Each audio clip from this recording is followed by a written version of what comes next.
Bismillahirrahmanirrahim. Selamat datang di Rumah Raffi. Di video kali ini kita akan membahas tentang bagaimana cara kita bisa membuat file di PHP, kemudian kita bisa membuka file tersebut dengan PHP juga. Ya, yang pertama kita buat terlebih dahulu sebuah variabel, misalnya variabelnya adalah nama file, kemudian kita berikan nama dalam variabel tersebut. Misalnya nama filenya kita akan berikan nama dengan tulisan file text.txt ya. Text.txt. Nah, teman-teman lihat di sini kita sudah membuka 3 window ya. Di sini kita sudah ada yang namanya Visual Studio Code ya, yang kita buat untuk membuat file ini. Kemudian salah satunya kemudian adalah berikutnya si Google Chrome, kemudian yang ketiga adalah Windows Explorer. Nah, nanti kalau misalnya operasi pembuatan filenya ini berhasil, maka filenya ini akan tampil di sini teman-teman ya, dengan nama file text.txt ya. Ini yang sudah kita berikan di depan ini, nama filenya harusnya adalah file text.txt. Nah, sebelumnya di sini belum ada tulisan yang namanya file text.txt ya. Oke, kemudian kita lanjutkan lagi di Visual Studio Code. Selanjutnya kita buat terlebih dahulu operasi pembuatan file ya. Misalnya di sini kita buat variabel di mana dalam variabel tersebut dia menyimpan operasi, yakni adalah operasi pembuatan file di mana nama filenya adalah file text.txt tadi. Kemudian operasinya, teman-teman lihat di sini ada operasi R ya, dia hanya untuk melihat isi dari sebuah file. Kemudian di sini ada juga operasi W di mana dia akan membuat filenya ya. Nah, di sini kita awalan kita akan membuat sebuah file dulu, maka kita berikan operasi W ya. Kemudian di sini kita berikan perintah ordai ya. Kalau misalnya perintahnya untuk membuat file itu gagal, dia akan menampilkan pesan ini ya. Kita tuliskan dengan tulisan gagal membuat file. Ya, kita tuliskan gagal membuat file. Nah, berikutnya di sini kita berikan sebuah tulisan dalam teksnya tadi ya, dan ini kita simpan dalam tulisan misalnya teks dalam variabel teks. Kemudian kita masukkan tulisan misalnya pesan baru ya, pesan baru dengan tanggalnya kita masukkan ya, seperti kemarin kita sudah bahas tentang fungsi date. Nah, di sini kita masukkan misalnya adalah hari, kemudian bulannya, kemudian tahunnya, kemudian jamnya, menitnya, kemudian detiknya. Nah, seperti kemarin kita sudah bahas, kalau misalnya kita menggunakan fungsi date seperti ini, kalau kita tidak pakai set seperti kemarin ya, set default time zone ya, date default time zone, date default time zone set ya, maka dia akan error biasanya. Nah, kita berikan pesan di sini dulu, kita berada di lokasi Asia, Jakarta ya. Kemudian dia ya, sampai di sini teksnya akan menuliskan tulisan pesan baru dengan tanggal. Nah, tanggalnya saat ini ketika kita membuat file. Selanjutnya ini teksnya, kemudian kita lakukan operasi penulisan teman-teman. F-write ya, file write, F-write ya. Kemudian kita masukkan terlebih dahulu adalah operasi pembukaan filenya ya, dibuka dulu filenya, kemudian teksnya kita masukkan ya. Oops, maaf. Ini file operasinya adalah F-write ya, jadi filenya dibuka dulu dengan operasi variabel namanya buka file tadi, kemudian teksnya dimasukkan ya. Kemudian di sini setelah operasi F-write kita masukkan juga dengan ordai ya. Misalnya kalau misalnya gagal, dia akan menuliskan pesan. Kita masukkan tulisan misalnya gagal menulis. Oke, gagal menulis misalnya. Kemudian selanjutnya kita close teman-teman ya. Jangan lupa ketika membuka file ya, ketika melakukan operasi pembukaan file, pembuatan file ataupun membuka file, kita close ya. Kita close dengan perintah F-close. Yang di close apa? Operasi buka file tadi ya, dengan variabel buka file ya. Kemudian di sini kita tuliskan kalau misalnya berhasil ya, kita tuliskan dengan tulisan angka 1 ya, pembuatan file berhasil misalnya, pembuatan file berhasil ya.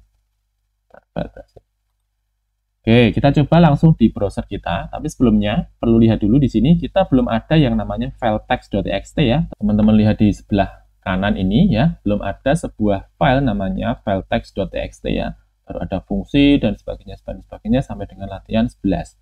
Nah, kalau misalnya ini kita refresh, harusnya akan bertambah sebuah file baru, namanya adalah file text.txt ya. Kita coba refresh. Oke, pembuatan file berhasil. Nah, di sini akan tambah sebuah file baru, namanya adalah file text.txt. Nah, kalau misalnya kita lihat di sini, kita double klik saja di sini filenya. Dia akan menuliskan pesan seperti yang kita tulis tadi ya. Bentar, kita klik dulu, kemudian kita lihat. Oke, tulisannya tadi ketika di PHP kita tuliskan pesan baru dengan tanggal ya, kemudian kita masukkan fungsi date-nya tadi ya, maka akan sama dengan yang akan tampil di teks yang kita buat ya. Maka akan tampil pesan baru dengan tanggal 20 Oktober 2020 ya, jamnya seperti saat kita menjalankan filenya ya. Oke, kita sudah melakukan operasi pembuatan file, selanjutnya kita ingin lihat langsung dengan menggunakan PHP. Jadi kita tidak double klik di sini lihat filenya secara langsung di di Windows Explorer, tapi kita langsung tampilkan dia di browser kita ya, dengan menggunakan apa? Dengan menggunakan PHP. Oke, selanjutnya kita break dulu di sini biar kelihatan ada jedanya ya. Break. Di sini kita berikan komentar ya. Langkah 1 membuat file ya. Langkah 1 membuat file. Oke, kita lanjutkan ke langkah 2 ya. Langkah 2 ya, ini adalah membuka file ya. Kita buka filenya. Setelah kita buat, kita buka filenya. Oke, kita buka file tadi sama, kita buka dulu, kita masukkan nama variabelnya adalah operasi pembukaan file, open lagi, kemudian kita buka nama filenya tadi ya, variabel nama file, kemudian di sini kita lakukan operasi teman-teman, yang tadi kita pakainya kan W ya. Bentar, lihat di sini tadi kita W, write ya, menulis. Kalau ini kita cukup R saja ya, hanya untuk melakukan operasi pembacaan, reading ya, hanya untuk membuka saja. Ordai lagi juga di sini kalau misalnya gagal. Dan kita tuliskan pesan, misalnya gagal membuka file ya, gagal membuka file. Kemudian di sini F buka file sudah dengan F open. Kemudian kita baca filenya dengan menggunakan pin fgets ya, fgets ya. Kemudian kita masukkan nama filenya, buka file ya. Kemudian kita lihat di sini, kita close, jangan lupa kita close. Kalau kita misalnya membuka, kita close ya.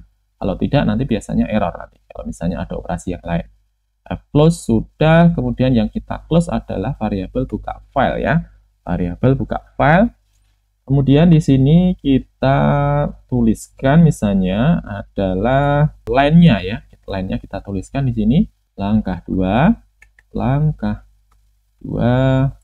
membuka file ya, filenya tadi yang kita buka namanya adalah nama file ya, dengan isi ya, kemudian kita berikan tebal di sini. Nah, isinya apa? Isinya adalah line tadi ya, line. Di sini kita tadi sudah membuat sebuah variabel namanya line, di mana variabel line itu dia melakukan pembukaan file ya, buka file tadi. Nah, di sini akan kita tampilkan di baris berikutnya, nanti akan tampil isi dari file tersebut ya. Coba sekarang kita refresh di sini. Oke, langkah 2 membuka file text.txt dengan isi pesan baru dengan tanggal 20/10/2020 0655 ya. Nah, sekarang kita coba buka di Windows Explorer langsung. Apakah sama ya? Di sini adalah pesan baru dengan tanggal pesan baru dengan tanggal 20/10/2020 065540 ya, sama ya. Jadi antara ketika kita membuka file di browser ya dengan menggunakan PHP tadi, ataupun file yang asli di mana filenya punya nama file text.txt tadi, isinya sama karena sumber datanya adalah sama. Oke, itu langkah 2 yang tadi adalah membuka file ya, membuka file yang telah kita buat. Berikutnya misalnya kita akan membuat backup misalnya. Langkah 3 misalnya kita berikan melakukan proses backup data ya. Misalnya kita akan melakukan proses backup data. Backup data ini maksudnya, misalnya kita memiliki sebuah file, ya, memiliki sebuah file dan file tersebut akan kita duplikat, teman-teman. Ya, jadi misalnya di sini ada file text.txt, misalnya kita akan duplikat dia dan akan menggunakan nama misalnya backup.txt misalnya.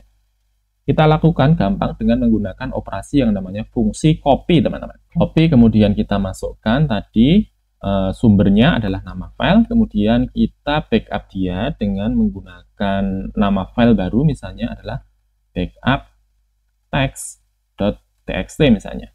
Kemudian ini kita ordail juga kalau misalnya ada error, ordail gagal duplikat file, ya, misalnya seperti itu. Kemudian kita tuliskan di sini echo angka 3 membuat duplikat file. Ya. Nah, teman-teman lihat di sini kita belum punya yang namanya file bertuliskan backup text.txt ya. Di sini belum ada yang namanya tulisan dengan nama file backup text.txt. Yang ada adalah file text ya. Nah, sekarang kita coba refresh di sini. Harusnya nanti nambah ya. Namanya adalah backup text.txt. Kita coba refresh. Oke, backup text.txt sudah nambah, teman-teman. Dari sebelumnya hanya file text dan juga file PHP yang ada. Sekarang sudah membuat sebuah file baru, namanya adalah backup text.php. Oke, di sini kita sudah berhasil. Kita break dulu di sini, kita break ya, kita break. Oke, di sini juga kita break juga biar ada jedanya. Kemudian selanjutnya kita sudah melakukan operasi yang namanya copy ya. Nah, misalnya copy-nya tadi filenya yang awal tadi sudah tidak kita gunakan, misalnya akan kita delete ya. Kita bisa melakukan operasi delete di sini. Langkah 4 ya, kita akan melakukan operasi delete file asli misalnya. Nah, cara untuk melakukan delete sama sangat gampang. Kita menggunakan sebuah fungsi yang disediakan oleh si PHP yang namanya adalah fungsinya adalah unlink, teman-teman. Unlink. Kemudian di sini kita masukkan nama filenya. Kemudian kita berikan perintah ordail ya, kalau misalnya gagal delete file misalnya. Kemudian di sini kita berikan tulisan misalnya adalah langkah 3 sudah, langkah 4 ya. Langkah 4 berhasil hapus file ya, hapus file. Coba dulu di sini. Tadi masih ada dua ya, backup text, kemudian file text. Nah, di sini di operasi yang langkah keempat ini, teman-teman, langkah keempat ini, kita akan melakukan operasi delete file ya. Jadi file textnya nanti akan hilang. Coba kita refresh. Oke, berhasil hapus file. Nah, di sini lihat, kita sudah menghapus filenya ya. Jadi hanya tersisa satu file, yakni adalah backup text. Sedangkan teks aslinya, yang yakni adalah file text.txt akan hilang. Ya, itulah cara kita bisa melakukan operasi yang namanya unlink ataupun delete file, teman-teman. Coba kita refresh lagi. Oke, yang tersisa yang satu ya, yakni adalah backup text, sedangkan filenya yang asli adalah file text.txt tadi, dia akan hilang karena sudah melalui operasi yang namanya delete file. Nah, sebenarnya ketika kita akan membuka sebuah file, kita bisa menggunakan operasi yang namanya file get contents ya. Kita buka ya, misalnya dengan menggunakan langkah 4, langkah 5 ya, langkah 5. Kita buka file dengan file get contents ya, get contents. Nah, kalau misalnya kita akan menggunakan operasi file get contents, kita tidak perlu melakukan operasi buka file dulu, kemudian kita get ya, seperti ini sebentar. Oke, kalau misalnya kita lakukan operasi sebelumnya, kita harus melakukan fopen, kemudian fget, kemudian fclose ya. Nah, kalau kita misalnya akan membuat sebuah operasi dengan menggunakan file get contents, maka cukup kita masukkan ya fungsi file get contents tadi diikuti dengan nama file yang akan kita buka. Misalnya kita masukkan backup.text ya, text.txt ya. Misalnya kita buka di sini, kita buka masukkan misalnya file backup ya, file backup ini adalah backup text ya. Coba kita refresh di sini. File backup isinya adalah pesan baru dengan tanggal 20/20/07 2 menit 5 detik ya. Jadi selain dengan menggunakan yang namanya perintah yang tadi fopen kemudian fgets ya, kita juga bisa menggunakan yang namanya perintah ataupun fungsi file get contents ya, file get contents. Nah, file get contents ini teman-teman kita juga bisa mengambil data dari website yang lain ya. Nah, sekarang misalnya tadi kan kita masukkannya adalah nama filenya ya. Nah, di sini kita juga bisa menggunakan alamat web yang lain. Misalnya kita akan mengambil data dari Google misalnya. Nah, di sini kita tinggal masukkan file backup text.txt tadi kita gantikan dengan alamat dari Google. Misalnya alamat Google adalah google.com ya. Kita masukkan alamatnya misalnya google.com. Oke, sekarang coba kita refresh di sini. File get content ngambil dari Google ya. Teman-teman lihat di sini kita sudah di bawahnya tadi, setelah tadi isinya hanya teks saja. Nah, di bagian bawah ini isinya adalah data dari Google ya. Seperti kalian lihat di sini teman-teman, di atasnya sudah ada bagian-bagian dari Google, di bawahnya juga halaman dari si Google. Tadi misalnya dari Google ya, misalnya kita masukkan baru dari detik misalnya, detik.com. Kita coba refresh di sini. Refresh, dia akan berikutnya mengambil dari detik. Nah, teman-teman dari sini kan, dia ngambilnya dari data detik ya. Dari websitenya si detik, dia akan tampil dengan menggunakan perintah, yakni adalah file get contents, teman-teman. Nah, itulah tadi pembahasan kita tentang bagaimana cara kita bisa yang namanya melakukan operasi pembuatan file, membuka file, backup data file, delete file, dan juga yang terakhir adalah menggunakan fungsi, yakni adalah file get contents. Kita akan lanjutkan di video berikutnya. Tetap sehat, tetap semangat, tetap belajar. Terima kasih.